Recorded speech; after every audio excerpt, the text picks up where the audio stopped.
ഇന്ന് തന്നെ ഡൗൺലോഡ് ചെയ്യൂ. കാണൂ നിങ്ങളുടെ ഫേവറേറ്റ് ഷോസ്. ഇത് ഞങ്ങളുടെ ജീവിതത്തിലെ ഏറ്റവും പ്രധാനപ്പെട്ട ചടങ്ങാ.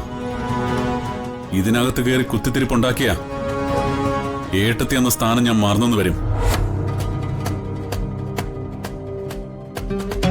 അതുകൊണ്ട് അവരവരുടെ ബഹുമാനത്തിനനുസരിച്ചുള്ള സ്ഥാനത്ത് നിൽക്കുന്നതാ നിങ്ങൾക്ക് നല്ലത്.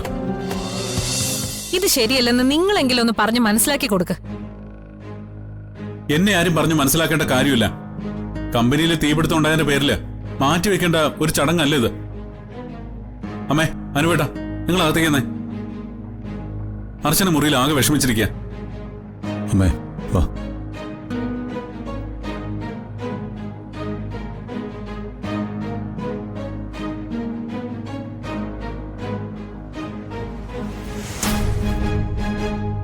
കുത്തിത്തിരിപ്പുണ്ടാക്കി അച്ഛന്റെ മനസ്സിൽ വിഷം നിറച്ചത് നിങ്ങളാണെന്ന് എനിക്കറിയാം.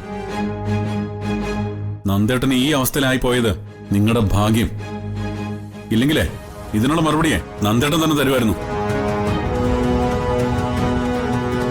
നിങ്ങളുടെ എല്ലാ ഉടായ്പകളും അറിയാമായിരുന്നിട്ടും ഞാനും അർച്ചനയും അതെല്ലാം രഹസ്യമായിട്ട് സൂക്ഷിക്കുന്നത് നിങ്ങളും നന്ദേട്ടനും ഒരുമിച്ച് ജീവിക്കണമല്ലോ എന്ന് കരുതിയിട്ടാ. എല്ലാം മറന്ന് നന്ദേട്ടൻ നിങ്ങളോടൊപ്പം ജീവിക്കുന്നോണ്ടാ ഞങ്ങൾ നിങ്ങളോട് ക്ഷമിക്കുന്നതെന്ന് നിങ്ങൾ മറക്കരുത്. ഒരു കാര്യം ഞാൻ അവധിയെടുത്തോട് പറയാം, എന്റെ ക്ഷമയെ പരീക്ഷിക്കരുത്. ഏട്ടത്തി എന്ന ബഹുമാനത്തോടു കൂടി മാത്രമേ ഇന്ന് വരെ ഞാൻ നിങ്ങളോട് സംസാരിക്കുകയും പെരുമാറുകയും ചെയ്തിട്ടുള്ളൂ. എന്റെ ഭാര്യയോടും ജനിക്കാൻ പോകുന്ന കുഞ്ഞിനോടും നിങ്ങൾ ഒരുപാട് ദ്രോഹം ചെയ്തിട്ടുണ്ട്. എന്നിട്ടും ഇതുവരെ നിങ്ങളോട് ഞാൻ മോശമായിട്ട് സംസാരിച്ചിട്ടില്ല. ഇത് ഞങ്ങളുടെ ജീവിതത്തിലെ ഏറ്റവും പ്രധാനപ്പെട്ട ചടങ്ങാ. ഇതിനകത്ത് കയറി കുത്തിത്തിരിപ്പുണ്ടാക്കിയ ഏട്ടത്തി എന്ന സ്ഥാനം ഞാൻ മറന്നു വരും. അതുകൊണ്ട് അവരവരുടെ ബഹുമാനത്തിനനുസരിച്ചുള്ള സ്ഥാനത്ത് നിൽക്കുന്നതാ നിങ്ങൾക്ക് നല്ലത്. ഇനി എന്നെ കൊണ്ടത് പറയിപ്പിക്കരുത്.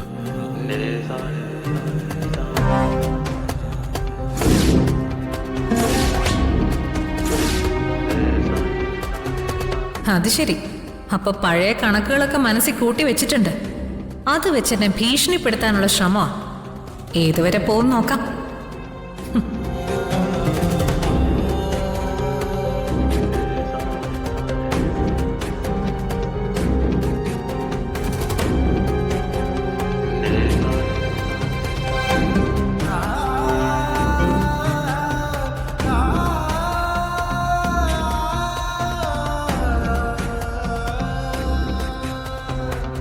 എന്തൊക്കെയാ മോളെ ഇവിടെ സംഭവിക്കുന്നത്? സേതുവേട്ടൻ എന്താ പറ്റിയത്? സംഭവിച്ചത് എന്താന്ന് അവന്തിക പറഞ്ഞത് അമ്മ കേട്ടില്ലേ? അങ്കിളിന് ആഗ്രഹം ഇല്ലായിരുന്നെങ്കിൽ പിന്നെ നിങ്ങൾ എന്തിനാ ഈ ചടങ്ങ് നടത്താൻ പോയത്? അങ്കിള് പറഞ്ഞതിൽ ന്യായമില്ലേ? നമ്മുടെ കമ്പനിയില് ഇത്രയും വലിയൊരു ദുരന്തം നടന്നിട്ട് ഇവിടെ ആഘോഷം സംഘടിപ്പിക്കുക എന്നൊക്കെ പറഞ്ഞ നാട്ടുകാർ കേട്ട എന്ത് പറയും അമ്മേ? ഈ ചടങ്ങ് മാറ്റി വെക്കുന്നതായിരുന്നു നല്ലത്. നീ ഒന്നും മിണ്ടാതിരിക്കുവോ? സംഭവിക്കാനുള്ളതൊക്കെ സംഭവിച്ചു. ഡീ, കുത്തുവാക്ക് പറഞ്ഞ് ഇവിടെ വേദനിപ്പിക്കാണോ നീ ഒരുങ്ങിക്കിട്ട് ഇങ്ങോട്ട് വന്നത്? ഓ, ഞാനൊന്നും പറയുന്നില്ല. കേട്ടപ്പോ അങ്കിളിന്റെ ഭാഗത്ത് ന്യായം ഒന്ന് തോന്നി, അതുകൊണ്ട് പറഞ്ഞു എന്നേ ഉള്ളൂ. ഓ, ഈ ചടങ്ങ് നടത്തണ്ടെന്ന് ഞാനും പറഞ്ഞതാ അമ്മേ. പക്ഷേ സച്ചേട്ടൻ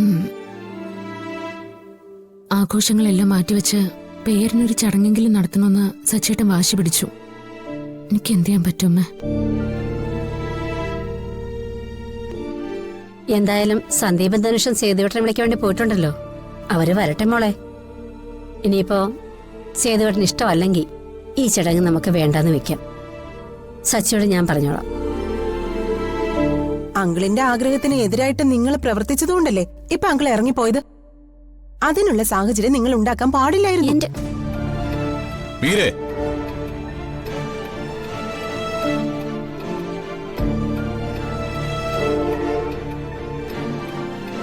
നിനക്ക് ആവശ്യമില്ലാത്ത കാര്യങ്ങളെ കയറി നീ അഭിപ്രായം ഒന്നും പറയരുത്. ഈ വീട്ടിലെ കാര്യങ്ങള് അവര് തീരുമാനിച്ചോളൂ. മനസ്സിലായോ? ആ, അങ്ങനെ തീരുമാനിച്ചതുകൊണ്ടാ ഇപ്പൊ എല്ലാം മുടങ്ങിയത്. നേരത്തെ നേരത്തെ ഇത് വേണ്ടാന്ന് വെച്ചിരുന്നെങ്കിൽ ഈ വരവെങ്കിലും ഒഴിവാക്കായിരുന്നു. അത് നീയാണോ തീരുമാനിക്കുന്നത്? ഇവിടുത്തെ കുടുംബകാര്യങ്ങളിൽ ഇടപെടാനും അഭിപ്രായം പറയാനും നിനക്കെന്താ അവകാശം? നമ്മൾ വന്നതേ ഈ ചടങ്ങിൽ പങ്കെടുക്കാനാ. എന്നിട്ടിപ്പോ ആ ചടങ്ങ് എവിടെ പോയി? നടന്നാലും ഇല്ലെങ്കിലും ഇതുപോലുള്ള അനാവശ്യങ്ങൾ ഇനിയും നിന്റെ വായിന്ന് വന്നാ നീ എന്റെ കയ്യിൽ നിന്ന് വല്ലതും വാങ്ങിക്കും. അനുപേട്ട വേണ്ട, ഇതിന്റെ പേരില് നിങ്ങൾ തമ്മിൽ വഴക്കിടണ്ട. ഇങ്ങനൊരു ചടങ്ങ് നടക്കാനുള്ള ഭാഗ്യം എനിക്കില്ലായിരിക്കും. അല്ലെങ്കിൽ പിന്നെ ഇങ്ങനെയൊക്കെ സംഭവിക്കോ? എല്ലാം എന്റെ വിധിയാന്ന് കരുതി ഞാൻ സമാധാനിച്ചോളാം. നീ അങ്ങനെ ഒന്നും വിചാരിച്ച് വിഷമിക്കണ്ട. എല്ലാം നടക്കും മോളെ. നോക്കിക്കോ, സേതുവേട്ടനെ കൊണ്ട് അവരിപ്പൊ ഇങ്ങെത്തും. എന്റെ മോളെ, പിണങ്ങിപ്പോയാലും സേതുവേട്ടൻ എവിടം വരെ പോകാനാ? അമ്മയും അനൂപേട്ടനും കൂടി ഇങ്ങനെ ഇവിടെ നിന്ന് ന്യായീകരിച്ചിട്ട് ഒരു കാര്യമില്ല. സച്ചി അർച്ചനയും ചെയ്തത് തെറ്റ് തന്നെയാ. ഈ ചടങ്ങ് മാറ്റി വെക്കേണ്ടത് തന്നെയായിരുന്നു.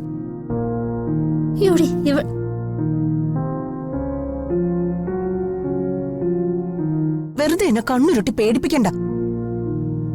സത്യം അങ്ങനെ ഇല്ലാതാകുന്ന ഒന്നല്ല.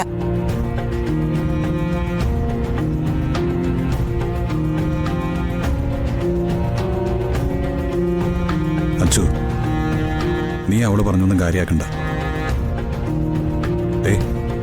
നീ ഈ അവസ്ഥയിൽ ഒരു കാരണവശാലും ടെൻഷൻ ആവരുത്.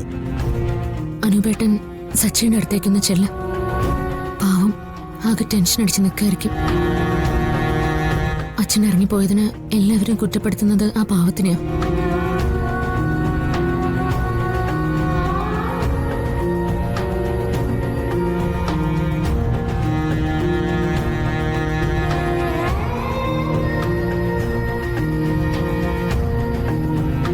എന്താ അമ്മ, എനിക്ക് മാത്രം ഇങ്ങനെ ഒരു വിധി?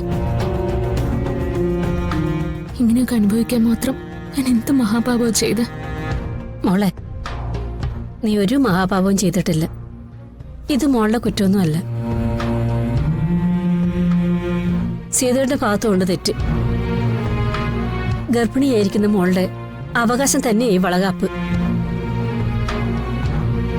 അതും ആദ്യത്തെ കുഞ്ഞ് ജനിക്കാൻ പോകുമ്പോ.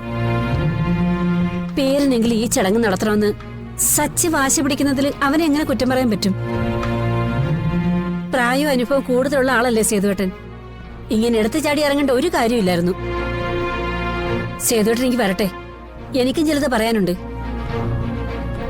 അമ്മ എന്തെങ്കിലും പറഞ്ഞിട്ട് ഇനി അതൊരു പ്രശ്നമാവരുത്. ഒരു പ്രശ്നവും ഇല്ല. അതെ, വളകാപ്പ് ചടങ്ങ് നടത്തുന്നതിനെ പെണ്ണിന്റെ വീട്ടുകാർക്കും ചില അവകാശങ്ങളൊക്കെ ഉണ്ട്. അതാർക്കും നിഷേധിക്കാൻ പറ്റില്ലല്ലോ.